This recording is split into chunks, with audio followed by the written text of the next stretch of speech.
So today our topic is going to be about pain management. So pain management is something that is very useful in the majority of um, your work. So whether you're an SHO or a GP or whether you're a PA, it's all of you need to be adept with pain management. So let's get on with it.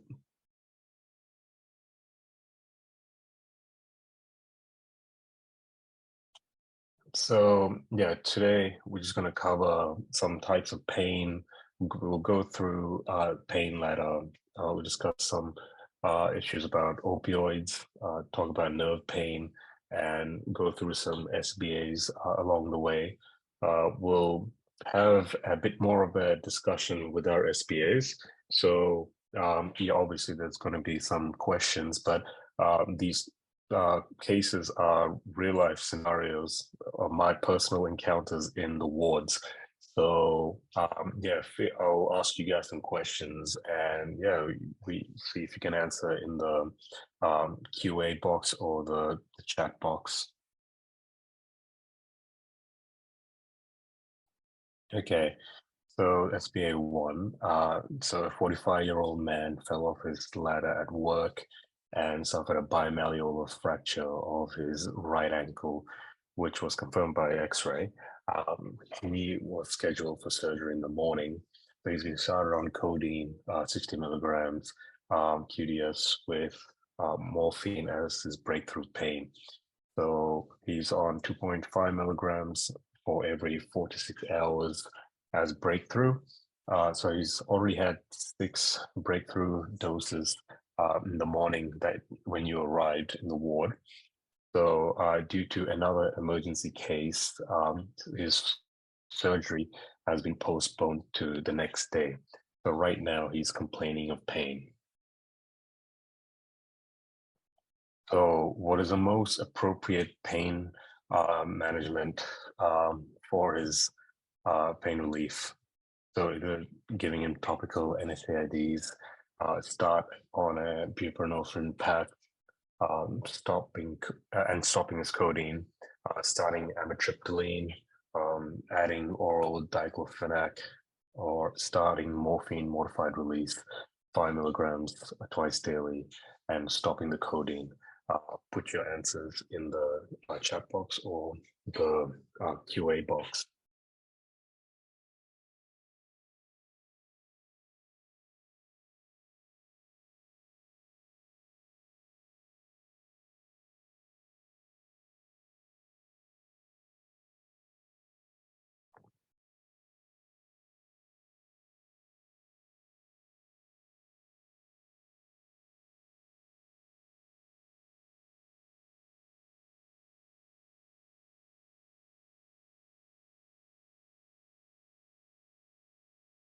Do a few more people answer.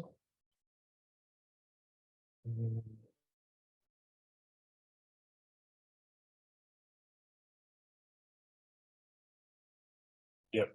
So yeah, we need to start him on morphine modified release.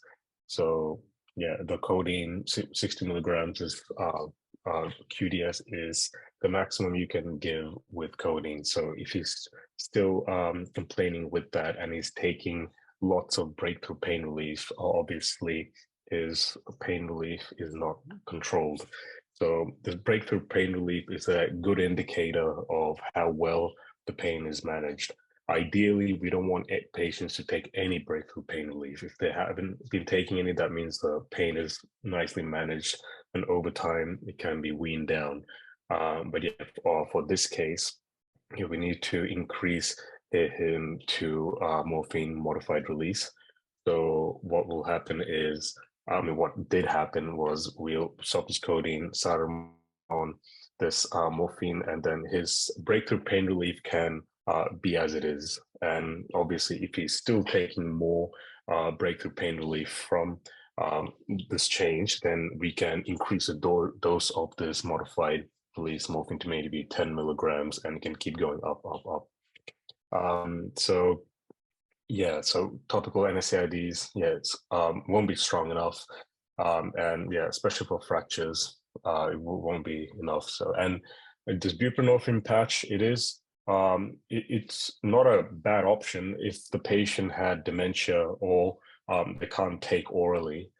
Sometimes, especially in orthopedics, you're going to see a lot of old people who have broken hips or or had a fall, and because they may be in pain, they are dehydrated, they have been exposed to all this pain relief, they may have an infection going on, so they're very, very delirious. So the best thing to settle them down is probably this buprenorphine patch. But in this case, I think a morphine or modified release is much more appropriate. And amitriptyline is mainly used for nerve pain. And yeah, oral diclofenac is a stronger NSAID, but it's not strong enough for this case. Yep. So pain is obviously it's feeling of discomfort that tells there's something wrong in your body. Can cause by physical or emotional issues, and there is a lot. So it's important for protection. It's a healing reminder for wounds, diagnostic tool for doctors, and it's a learning tool to avoid harm.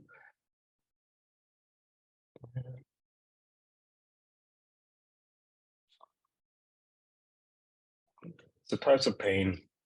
So nociceptive pain. So this is the most common type of pain. So yeah, it happens when nerves react to any stimulus like heat, chemicals, pressure. It can be visceral pain. So it can be visceral pain is like from your liver, your stomach, uh, from the organs basically, and integumental pain. This pain can be from bones, joints, uh, yeah, just muscles. Then this neuropathic pain is pain because due to abnormalities in nerves. So there won't be any nociceptive stimulation, but the nerves are going to be stimulated regardless. So this type of pain, the patient will be complaining of this tingling or burning sensation. They can't be sleeping at night because whenever they try to, it just keeps on. It's either the pain keeps shooting down the leg or in certain dermatomes of the body. Psychological pain is emotional distress and discomfort individuals feel due to trauma, grief, and mental health challenges. So under psychological pain, it's not just complaining due to mental health issues. A lot of issues like fibromyalgia or chronic fatigue syndrome will cause psychological pain. In these cases, the opioids, NSAIDs won't do much.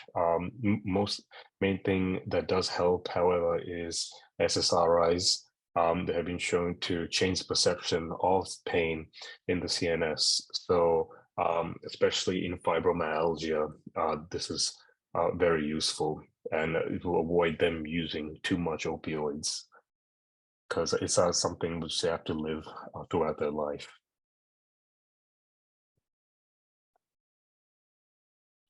So here's a pain ladder.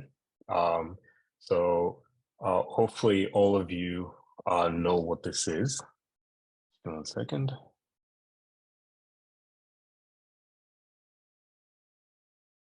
So yeah, this paracetamol and NSAIDs, they're the main, the starting pain relief. This is available over the counter.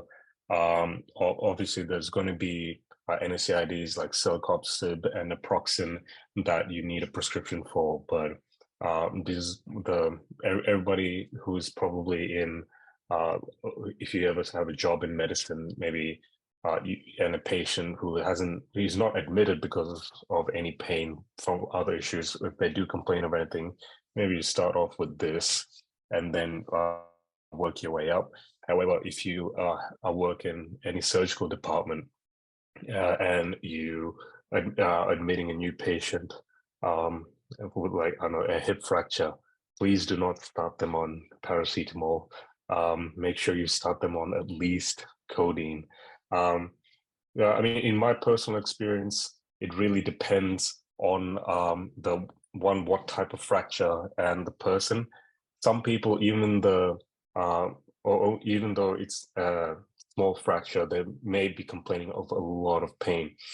Um, but yeah, it's like you just need to pretty much see the patient and decide. Especially with the elderly, you got to be very careful with how much opioids you give after a fracture. So with elderly, neck of femur fractures are quite common. I've seen many patients which are happy with codeine and paracetamol. That did everything for them. And only after the actual surgery, you need to increase it to morphine and then codeine for, sorry, the uh, morphine modified release and then immediate release as breakthrough, along with paracetamol QDS. So yeah, it just varies on individual, but yeah, for fractures, or even any like abdominal surgeries as well, I would suggest start them on a stronger opioid than um, paracetamol or NSAIDs. The next SBA, so the 72-year-old man sees a GP about pain over his lower chest. Left lower chest. He said it's been present for the last 1 to 2 months. It's tingling pain, which is over an area which had a rash 6 weeks ago. So he has been given acyclovir for this rash. The rash has healed now, but the pain is keeping him awake at night. So yeah, what is the most appropriate next step in the management? Is it topical NSAIDs, start them on Ormorph, um, start on codeine, start amitriptyline, or gabapentin? Put your answers in the chat.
Okay, so yeah, for neuropathic pain, ideally we start them with amitriptyline, 10 milligrams, and we just start titrate them upwards. So NSAIDs not really used for nerve pain, and your Oromorph can't use for nerve pain.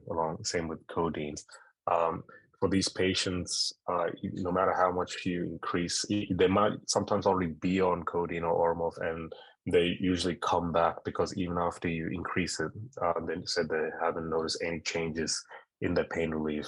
Apart from this, gabapentin is also a good option.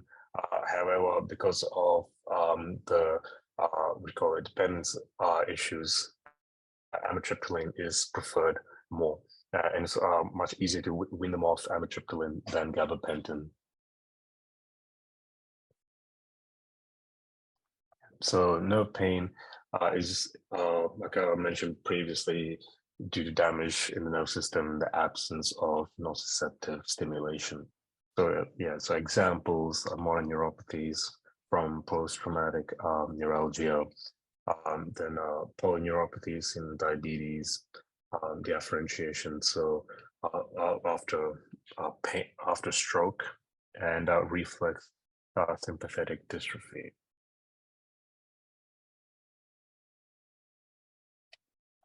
So yeah, there's going to be non-pharmacological treatments and pharmacological treatment. So non-pharmacological treatment includes TENS and PENS machines. So yeah, transcutaneous and percutaneous electrical nerve stimulation and acupuncture. This is usually done by the physiotherapists. They are quite effective, especially for some persistent sciatic pain, which no matter how much um, pharmacological treatments you give, the patient still manage to get it. So these machines are quite underrated, and in UK they are utilized quite nicely. And then yes, the pharmacological treatment, amitriptyline, duloxetine, gabapentin, pregabalin should be offered as initial treatment for the neuropathic pain. So ideally, amitriptyline is my personal poison. So there's gabapentin and pregabalin are usually I rarely have to use it because usually amitriptyline does feel quite well job. But yeah, you can see that with gabapentin and pregabalin, you need to start off in a lower dose and needs to continue. It will take a while for it to be titrated and weaned off. But yeah, and so the next one. So you're an F2 on call. You having bleep to review a 55-year-old lady who's very drowsy and has a reduced urinary output. She has undergone a left total knee replacement 3 days ago. She hasn't had any breakthrough pain relief since her procedure. On examination, her respiratory rate was low and her pupils were pinpoint. Naloxone was given and she improved for 20 minutes and she became drowsy again. Um, Naloxone was given again twice, but yeah, she became drowsy again after that. So what medication was she most likely started on for her pain after surgery?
Yeah. So she was started on morphine.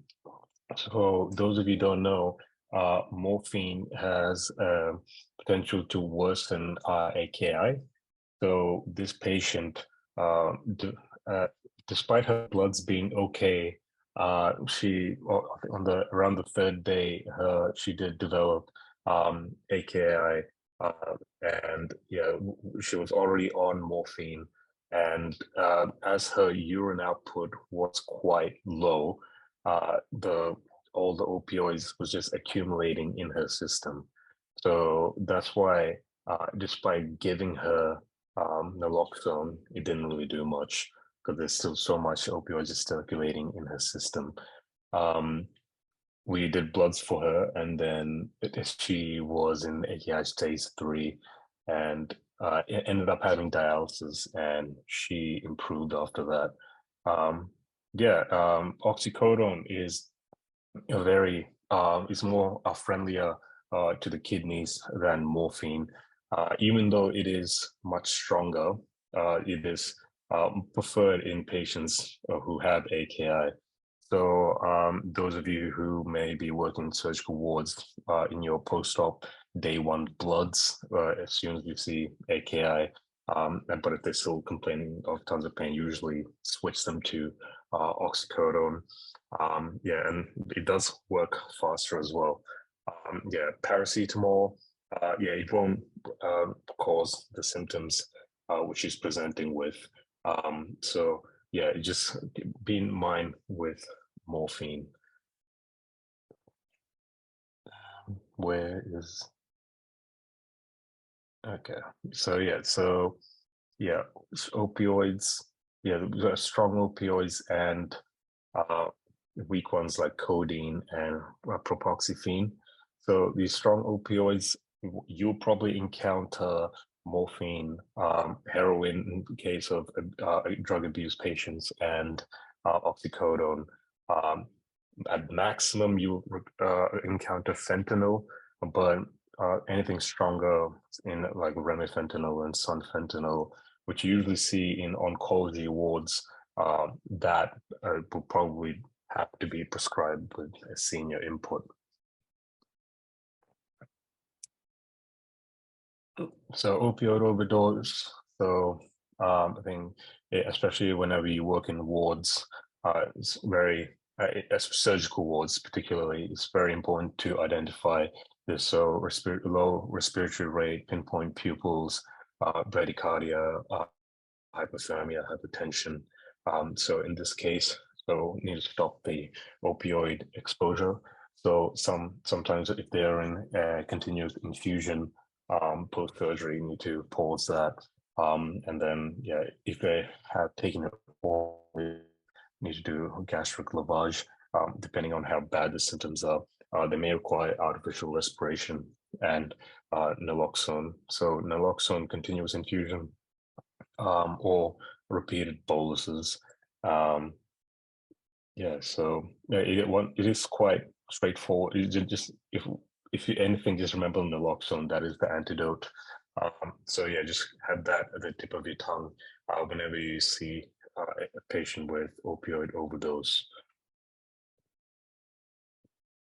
So another SBA. So this 52-year-old came in for review for his back pain after an injury 3 weeks ago.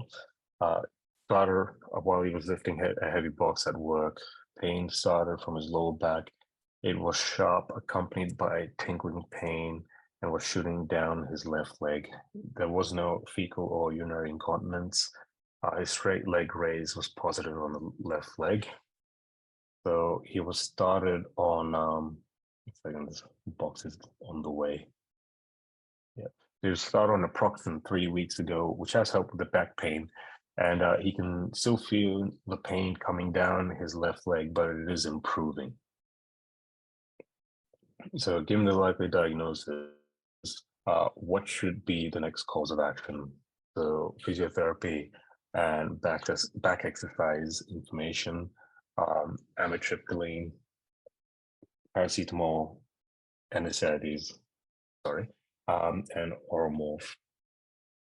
Put your answers in the chat box or the Q&A section.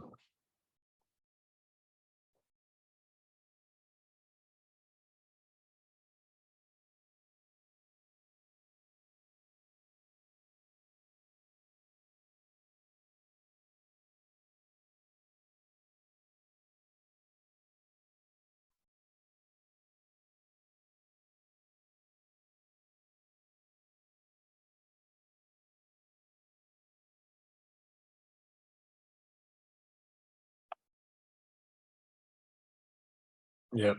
So yeah, physiotherapy and back exercise are ideal for this patient. So yeah, despite a lot of patients do come in because their pain is still there and they're expected to go. But if as long as it's improving, you don't need to add anything extra. We just leave them on it, and yeah, physiotherapy referral. You see if they're suited for any TENS machine or pens. So yeah, if that helps, great. And yeah, back exercise information that can even be available online can be useful. So amitriptyline, we can be considered, especially if the pain just keeps getting worse and it's really keeping them awake at night. And yeah, it's affecting their daily lifestyle. They can't work because they're always tired because they haven't gotten any sleep, and especially if they're doing something that requires their focus. So yeah, especially this nerve pain is still persisting, could be used temporarily. And then yeah, paracetamol. So naproxen stronger than paracetamol. So um, just no need for that. And similar issue with celecoxib, already on an SID, and yeah, Oramorph, yeah, it's just inappropriate escalation. So we'll just discuss some one important thing. So this, where are you? Yep. So suppose, so this case, yeah, so his surgery has been postponed and he's still complaining of pain. So let's assume the surgery has been done, okay, and you've been working as an SHO on call and they bleep you saying that he is still in pain. So after surgery, his pain relief has already been increased to morphine sulfate, 15 milligrams, BD, and then again, he's still taking like 6 to 7 doses of breakthrough pain relief. So what do you think is going on? Just put in the chat box. There's a bimalleolar fracture as well in his right ankle.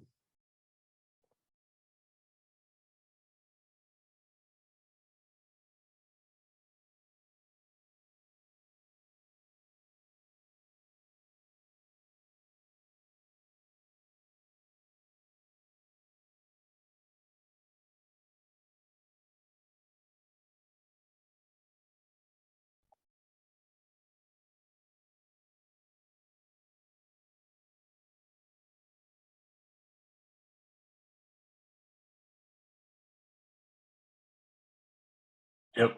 So yeah, it is compartment syndrome.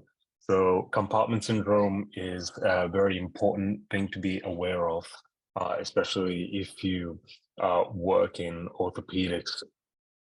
So what? So one thing you gotta remember with a compartment syndrome is the pain is going to be very disproportional to the analgesia.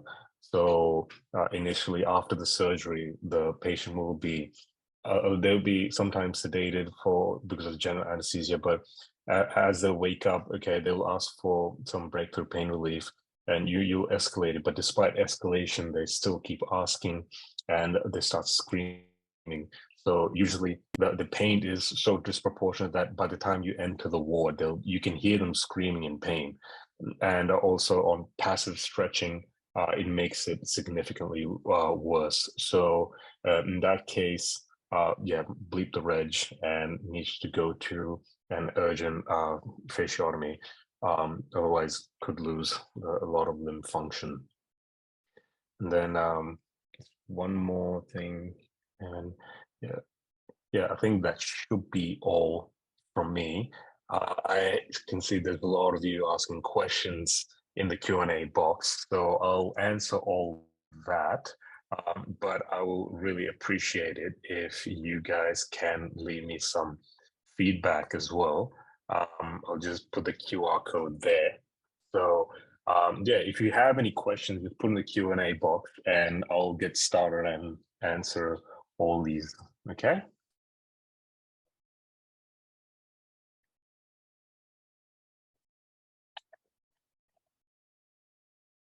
hopefully it helped all of you. And yeah, just make sure you brush up if before you go to work. I think yesterday, everybody rotated to their new post. So yeah, anyone in orthopedics, especially, they'll find this very useful, or any surgery department.